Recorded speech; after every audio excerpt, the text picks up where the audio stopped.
Primeira parte do 5º capítulo do manuscrito História de uma Alma de Santa Teresinha do Menino Jesus. Depois da graça recebida no Natal, no ano de 1886 a 1887.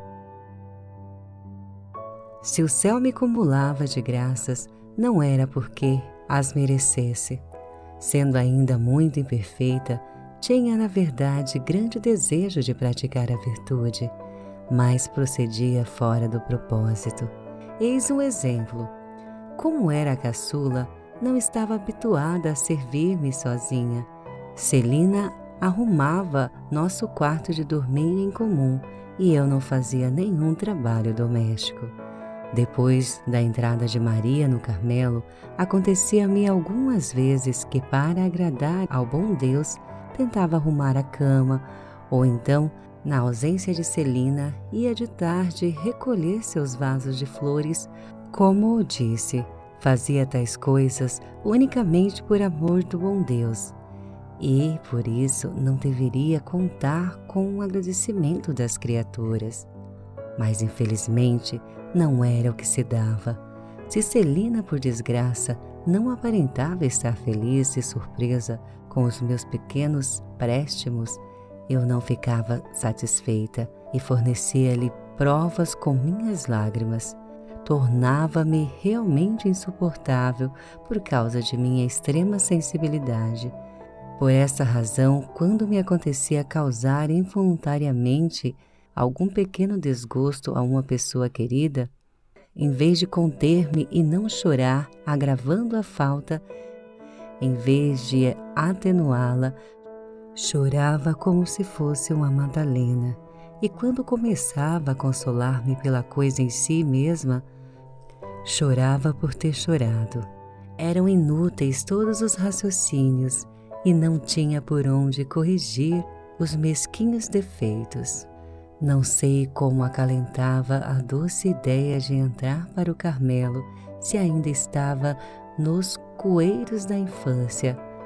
Foi mister que o bom Deus operasse um pequeno milagre para me fazer crescer de uma vez, e tal milagre se realizou no inovidável dia do Natal, nessa noite luminosa que projeta num clarão as delícias da Santíssima Trindade. Jesus, a doce criancinha nascida há 1 hora, mudou a noite da minha alma em torrente de luz. Nessa noite, quando se fez fraco e sofredor por meu amor, tornou-me forte e corajosa. Desde aquela abençoada noite, não me deixei vencer em nenhum combate. Pelo contrário, avançava de vitória em vitória e entrava, por assim dizer, numa corrida de gigante. Estancou-se a fonte de minha lágrima e só rara e dificilmente se abriria dali por diante, vindo a justificar-se a observação que me fora feita. Tanto choras em tua infância que não te sobrarão lágrimas para chorar mais tarde. Em 25 de dezembro de 1886, recebi a graça de sair da infância numa palavra, a graça de minha conversão completa. Voltávamos da missa da meia-noite, na qual tive a ventura de receber a Deus forte e poderoso. Chegando aos Buissonetes, senti a alegria de ir pegar meus sapatos na lareira.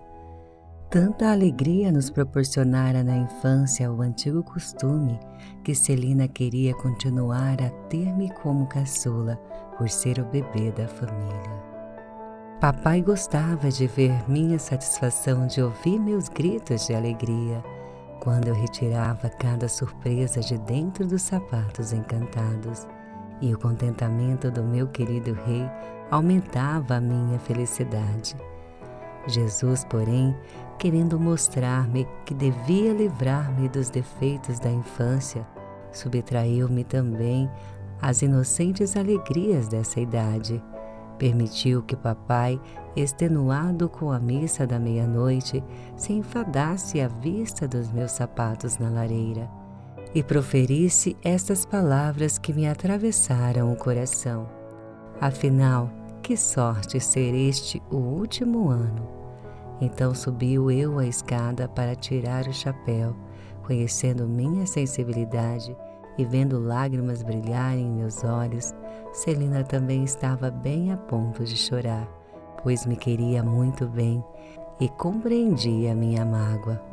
Ó, Teresa, disse-me ela, não desças. Ser-te-ia por demais custoso ir neste momento ver o que há nos teus sapatos. Teresa, porém, já não era a mesma. Jesus transformara-lhe o coração. Depois de sufocar minhas lágrimas, desci rapidamente a escadaria, a cumprir as batidas do coração.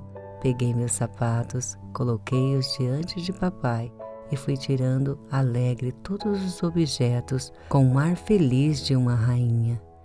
Papai ria-se. Tinha também recuperado a alegria e Celina estava sob a impressão de um sonho. Felizmente era uma doce realidade. Terezinha reencontrara a força de ânimo que perdera aos 4 anos e meio e conservá-la-ia para sempre.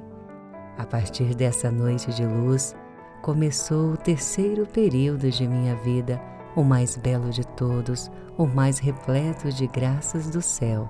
A tarefa que em 10 anos não me foi possível desempenhar, Jesus a executou num ápice, contentando-se com minha boa vontade, que nunca me faltou. Como seus apóstolos, poderia dizer-lhe: Senhor, pesquei toda a noite e nada apanhei.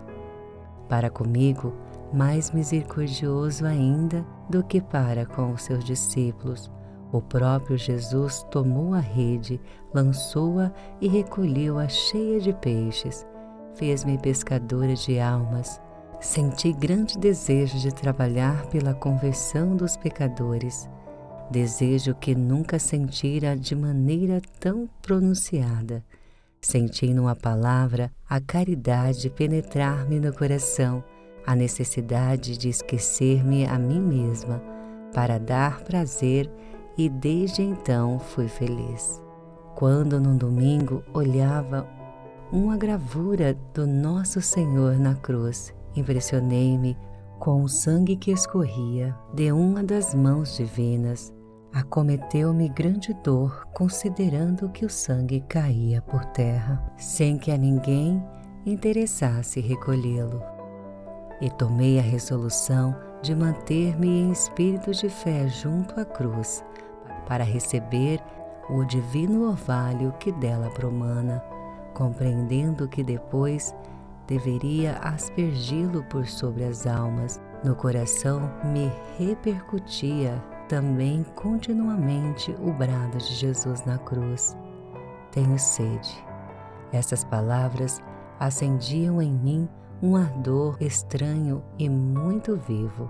Queria dar de beber ao meu bem-amado e sentia-me a mim própria devorada de sede pelas almas. Não eram ainda as almas dos sacerdotes que me empolgavam, mas a de grandes pecadores. Ardia no desejo de desviá-lo das chamas eternas. Com o fito de incitar meu zelo, o bom Deus mostrou-me que meus desejos lhe eram agradáveis. Ouvira falar de um grande facínora que acabava de ser condenado à morte por crimes horrendos. Tudo levava a crer que morreria impenitente. A todo custo queria eu impedi-lo de cair no inferno. Para o conseguir, aplicava todos os meios inimagináveis. Sentindo que nada poderia por mim mesma, oferecia ao bom Deus todos os infinitos méritos de Nosso Senhor e os tesouros da Igreja. Pedi afinal a Celina mandasse celebrar uma missa em minha intenção, não me animando a fazê-lo pessoalmente, pelo receio de ser obrigada a declarar que era por Pranzini, o grande criminoso. Não queria também declará-lo a Celina, mas ela fez-me perguntas tão carinhosas e insistentes que lhe confiei meu grande segredo. longe de zombar de mim, pediu-me para me ajudar na conversão do meu pecador. Aceitei-o reconhecida, pois queria que todas as criaturas se unissem a mim para implorarmos o perdão do culpado. Sentia no fundo do coração a certeza de que nossos desejos seriam atendidos.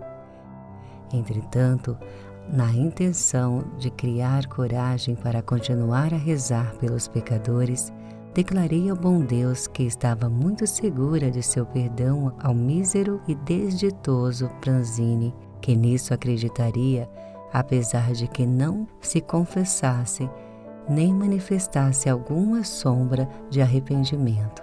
Tanto era a minha confiança na infinita misericórdia de Jesus, mas que para meu simples consolo lhe pedia unicamente um sinal de arrependimento. Minha oração foi atendida ao pé da letra. Não obstante a determinação de papai não lêssemos nenhum jornal, julguei não estar desobedecendo quando li os tópicos que se referiam a Pranzini. No dia imediato à execução, tomo em mãos o jornal La Croix, abro pressurosa e o que eu vejo? Oh, minhas lágrimas traíram minha emoção, foi preciso recatar-me. Não tendo confessado, Pranzini subiu ao patíbulo e preparava-se para meter a cabeça no lúgubre orifício, quando, levado por súbita inspiração, se volta e toma o crucifixo que o sacerdote lhe apresentava, beijando 3 vezes as sagradas chagas. Sua alma foi então receber a misericordiosa sentença daquele que declara haver no céu maior alegria por causa de um só pecador que faz penitência do que por 99 justos que não precisam de penitência. Obtive o sinal pedido, e o sinal era uma expressão fiel de graças que Jesus me tinha outorgado, para me induzir a rezar pelos pecadores. Não foi diante das chagas de Jesus, vendo correr seu sangue divino, que a sede de alma me calou no coração? Queria eu dar-lhe a beber esse sangue imaculado, e aos lábios do meu primeiro filho foram colocar-se as sagradas chagas. Que resposta de inefável doçura! Oh, a partir dessa graça singular, dia por dia, eu avolumava meu desejo de salvar almas. Tinha a impressão de que Jesus me dizia, como a samaritana, dá-me de beber. Era um verdadeiro intercâmbio de amor. As almas davam o sangue de Jesus, a Jesus oferecia as mesmas almas retemperadas em seu divino orvalho. Assim me parecia tirar-lhe a sede, mas quanto mais lhe dava de beber, tanto mais crescia a sede de minha pobre alminha, e era esta sede ardente que ele me dava com a mais deliciosa bebida de seu amor.